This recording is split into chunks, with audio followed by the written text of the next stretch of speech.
አዎ እትዬ ስትመጣ ቶሎ እንጨርስ። ቶሎ በል ደውልላት። እርግጠኛ ነሽ እዚህ ልጥራት? አዎ።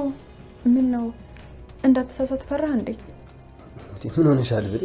እንዴ ዛሬ ደግሞ ነገሮች እንዴት ነው የምታደርጉት? እንደሱ ካላሰብክ ደውላ። እሺ ደውላለሁ። ላውድ አድርገው። ስላንተ ምን እንደምታስብ ማወቅ ፈልጋለሁ።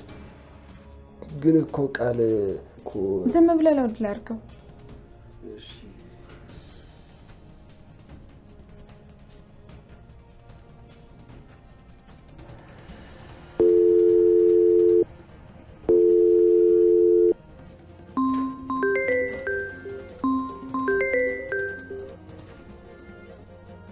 ሄሎ ዳጊ።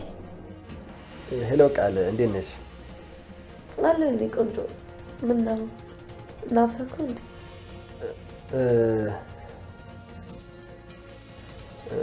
እንደዛ ነገር ያው ገገማውን አስቸገርክ እንጂ የናፍቆትን መድኃኒት ሰጥ ነበረ።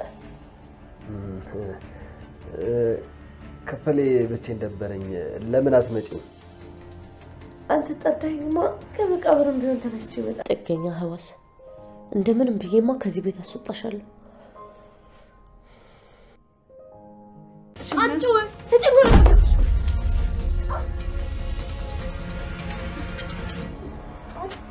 ቃል ደህና ነሽ? አውቄ አይደለም እንደዚህ ያደረኩት። እባክሽን ይቅርታ አድርጊልኝ።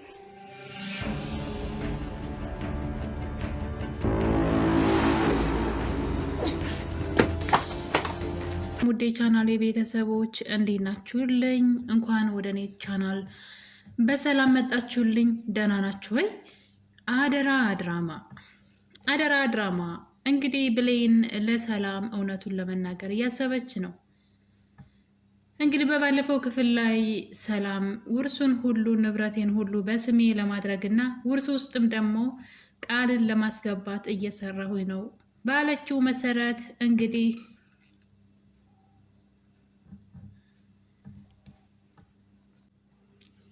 እና እንግዲህ ብሌን ለሰላም እንዴት ልንገራት? አሁን ዝም ብዬ ያለውን ነገር ባስረዳት እኔ ላይ እና ቤተሰቤ ላይ እንዲሁም እናቴ ላይ ቃል የሆነ ነገር መጥፎ ነገር ታደርጋለች ብላ ፈርታለች። ምክንያቱም አብዛኛውን ጊዜ እስካሁን ድረስም ያልተናገረችው ሰላም ብታምናትም ባታምናትም መናገር ትፈልጋለች። ነገር ግን ደግሞ በእናቷ አስፈራርታታለች።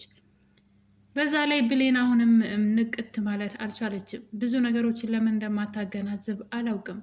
ቃል የሰላም ልጅ እንዳልሆነች እያወቀችና የሰላም ታሪክ ከእናቷ ጋር እንደሚመሳሰል እያወቀች ለምን ንቅት ብላ ነገሩን ማስተዋል እንዳልቻለች አላውቅም። እና ለምን ፍዝዝ እንዳለች እሷም እናቷ ጠፍታባታለች፣ ሰላምም ልጇ ጠፍታባታለች። ሰላም ቢያንስ ቃል ልጇ ናት ብላ ስላሰበች ነው ሌሎች ሰዎችን የማትፈልገው። እሷ ግን እናቷን እስካሁን ድረስ አላገኘችም። በዛ ላይ ዙሪያውን ሰላም ጋር ያለ ታሪክ አላት። እሱም ደግሞ በተደጋጋሚ ቃልና የሰላም ወንድም እናትሽ ብለው የውሸት እናት እያመጡ ህይወቷን እንደሚረብሿት እናቷንም በተደጋጋሚ እንደሚያግቱባት ታውቃለች። እና ይህ ነገር ሁሉ እንግዲህ ተደማምሮ እንድትጠራጠር ሊያደርጋት ይገባ ነበር። በኃይሉ ለምንድን ነው እንደዚህ የሚያደርገው? ለምንድን ነው እኔና እናቴን የሚያሳድደን? ለምንድን ነው ለእኔ የውሸት እናት ያመጣው ብላ ቃልስ ለምንድን ነው በዚህ መጠን እንደዚህ እያደረገች ያለችው? በዛ ላይ ቃል የሰላም ልጅ አይደለችም። ሰላም ደግሞ የጠፋች ልጅ እንዳለች ታውቃለች። ለዛውም ስሟ ብሌን የተባለ እና ነገሮች ለምን ማለት ምንድን ነው አውቆ የተኛ ቢቀሰቅሱት አይሰማ ይባላል። እና የብሌን እንደዛ ነው የሆነብኝ።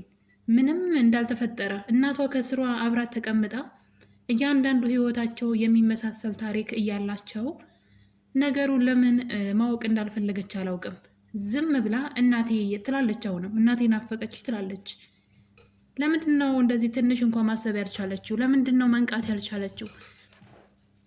የእናቷን ስም እዚህ ቀደም እንግዲህ ወይዘሮ ገነት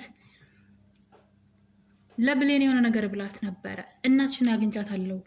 እናትሽ አረብ ሀገር 10 ዓመት ቆይታ መታ እዚሁ መገናኛ አካባቢ ቤት ሰርታ እየኖረች ነው እና ስሟ ሰላም ነው አለቻት። እናትሽ ሰላም ብላን የነገረቻት በነገራችን ላይ።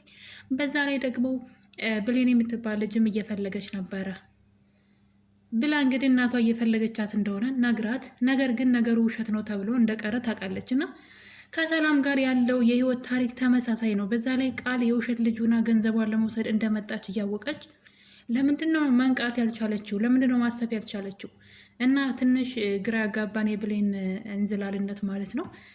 እና እንግዲህ እነዚህ ነገሮች በዚህ እንዳሉ ሰላም ደግሞ ሌላ ነገር አመጣለች። እሱም ስለ ንብረት ነው።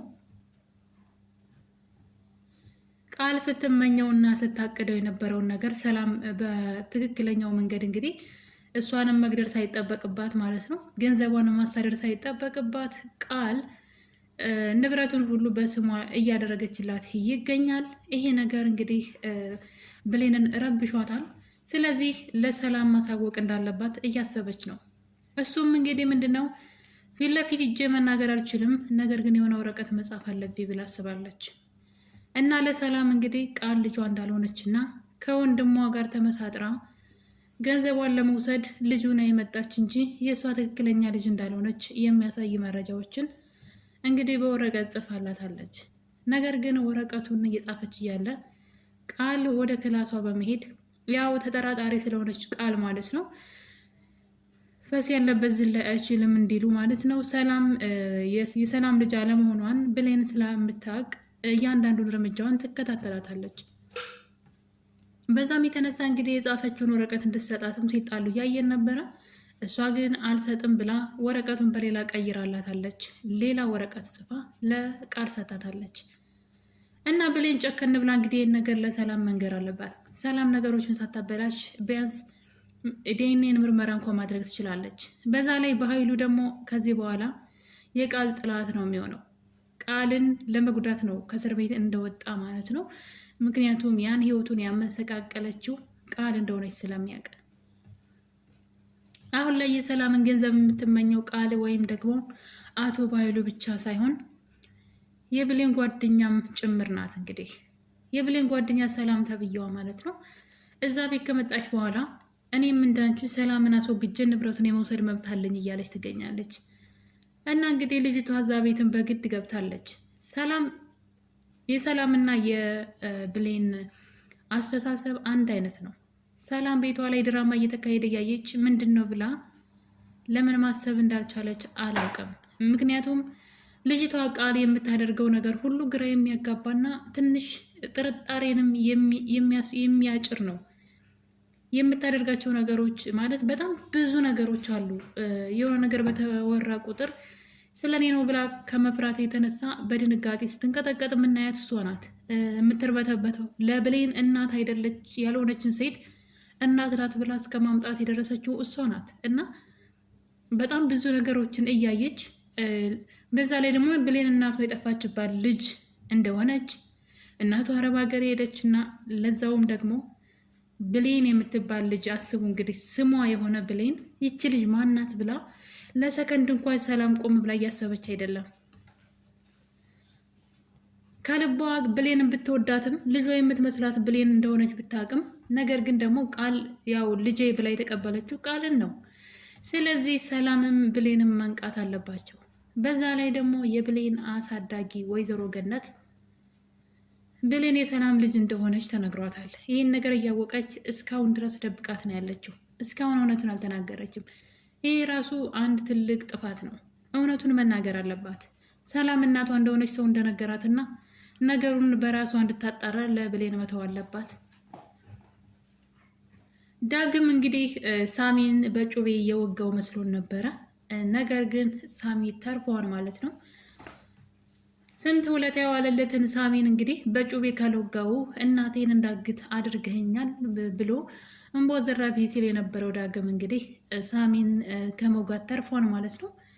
ምክንያቱም ሳሚ ጠንካራ ሰው ስለሆነ ስለታገለው ነው እንጂ በሰዓቱ ሰውየው ሊወጋው ነበር ማለት በጣም ታግሎት ነበርና እንግዲህ ተርፏል። አሁን ላይ ዳግም እስር ቤት ነበር የሚሆነው በዚህ ተግባሩ። ነገር ግን ሳሚ አሁንም ዳግምን ሌላ ስራ ሊያሰራው ይፈልጋል። ቃል ጋ ያለው ፍላሽ እንግዲህ እሱ መረጃ ማለት ነው እሷ ላይ ስላለው ሁሉንም ሰው እያስፈራራችበት ትገኛለች። ሳሚንም ሆነ በኃይሉን በዛ ቪዲዮ ነው እያስፈራራች ያለችው። በነገራችን ላይ ቃል በጣም የዋ ነገር ናትና እንግዲህ ሳሚ ያንን መረጃ እንድታመጣልኝ ይፈልጋለሁ እያለው ይገኛል። ሳሚ እስር ቤት መግባት አይፈልግም። ቃል ደግሞ ሁሉንም እስር ቤት ማስገባት ነው የምትፈልገው። እንግዲህ እዚህ ቀደም በኃይሉን አሳስራለች። ለጊዜውም ቢሆን መፈታቱ ግን አልቀርላትም። በዛ ላይ ደግሞ ሳሚንም እንግዲህ መጀመሪያ ላይ ቃል ገብታለት ነበረ፣ አብረን እንስራ።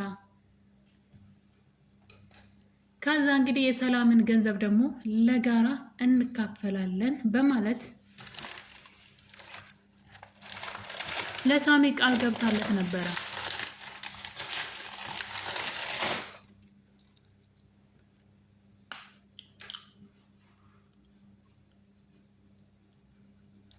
ነገር ግን ገንዘቡ ሲያጓጓት ጊዜ አሁን ላይ ሳሚንም ሳይቀር ማስወገድ ትፈልጋለች።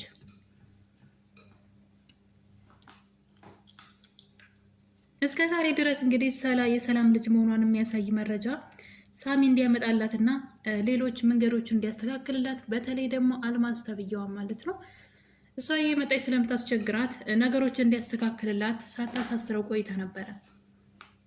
ነገር ግን አሁን ላይ ራሷ ሰላም ንብረቱን ሁሉ በስሟ እንዳረገችላት ስትነግራት ሳሚንም ወደ እስር ቤት ልታስገባው ነው።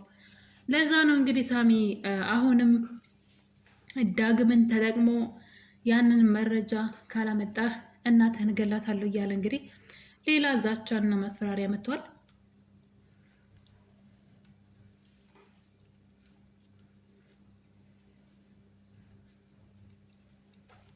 እንደሚታወቀው እንግዲህ ሳሚ ብሌንን ይወዳታል።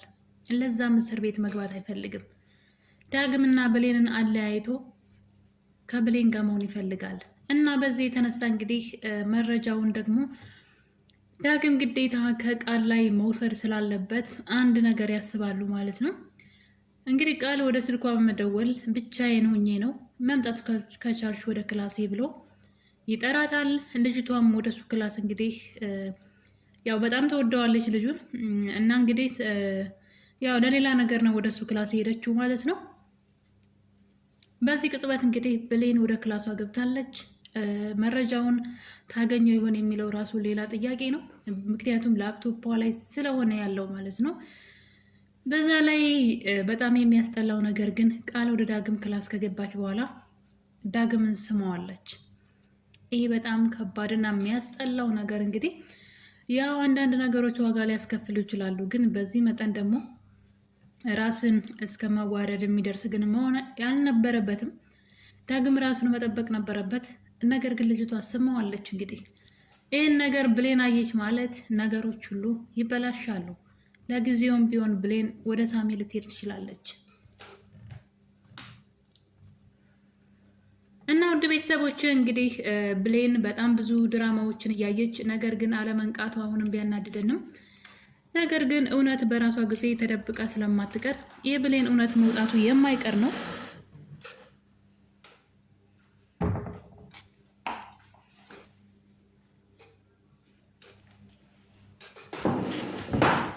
በዛ ላይ ደግሞ ገንዘቧን የሰላምን ገንዘብ የሚመኙት ሰዎች አሁን ላይ እርስ በርሳቸው እየተጣሉ ስለሆነ እንግዲህ የእሷን ጉዳይ ትተው የራሳቸውን ጉዳይ የሚያበስሉ ይመስለኛል። አቶ ባይሉ እንግዲህ ከእስር ቤት ሲፈታ ቃል የት ልትገባ ትችላለች? ቃል እዛ ቤት የሰላም ልጅ ሆና የመቆየቷ ነገር አሳሳቢ ነው። ባይሉ ሲፈታ ድጋሚ እሷን አምኖ እዛ ቤት እንድትቆይ አይፈቅድላትም። ስለዚህ ወይ ራሱ በኃይሉ እውነቱ ሊናገር ይችላል፣ ከእህቱ ይቅርታ ለማግኘት ማለት ነው። እስከዛሬ ለሰራው ስህተት ሁሉ እህቱ ይቅርታ እንድታደርግለት ይህንን ነገር እውነታው ብሌን የሷ ልጅ ቃል ደግሞ የሱ ምንድን ነው የሚባለው ተዋናይ ሆና ወደ እሷ ቤት ወደ እሷ ህይወት የመጣች ሰው እንደሆነች እህቱን ይቅርታ ጠይቆ ለእህቱ መንገር አለበት ብዬ አስባለሁኝ።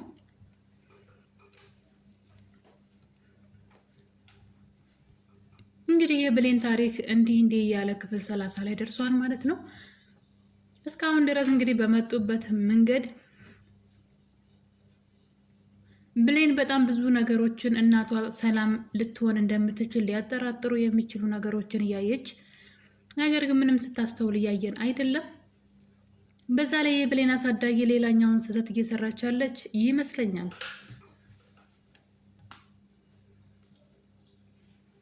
ምክንያቱም ደግሞ እዚህ ቀደም እንግዲህ የተጣላቻት እንዴት ትደብቂኛለሽ እናቴ በህይወት እንዳለች እያወቅሽ ወይም ደግሞ እናቴ እንዳለች እያወቅሽ እንዴት ትደብቂኛለሽ በሚል ነበረ ጸባቸው። አሁንም እንግዲህ እናትየዋ ይህን ነገር መደበቅ ተያይዘዋለች።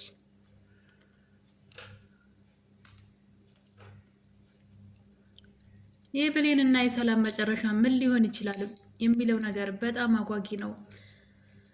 የቃል ገንዘብ ወዳድነት እሷ ብቻ ሳትሆን አሁን ላይ ጓደኛዋም ሳትቀር የሰላምን ገንዘብ የምትመኝ ሴት ሆናለች።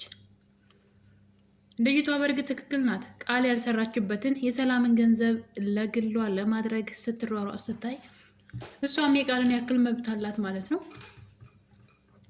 እና ሰላምን እገላታለሁ እያለች ነው እንግዲህ።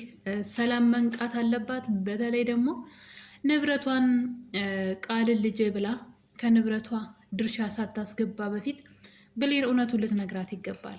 የመጣው ይምጣ ብላ ይሄን ሆነ ልትጋፈጥ ይገባል።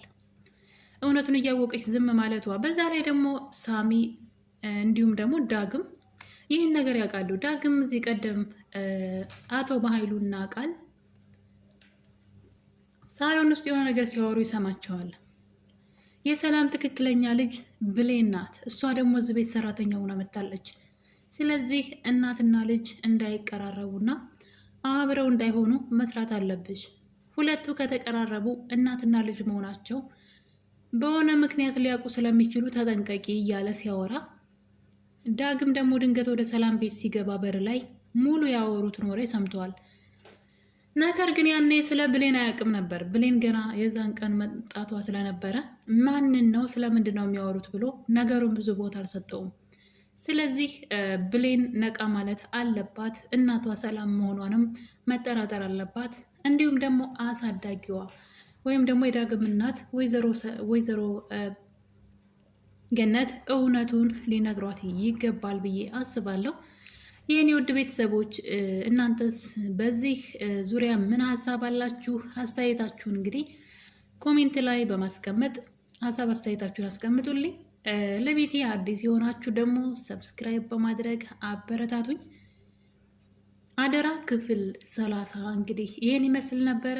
በሌላ በክፍል 31 እስከምንገናኝ ድረስ የዛሬ ቪዲዮን ይመስል ነበረ። ቸር ቆዩልኝ።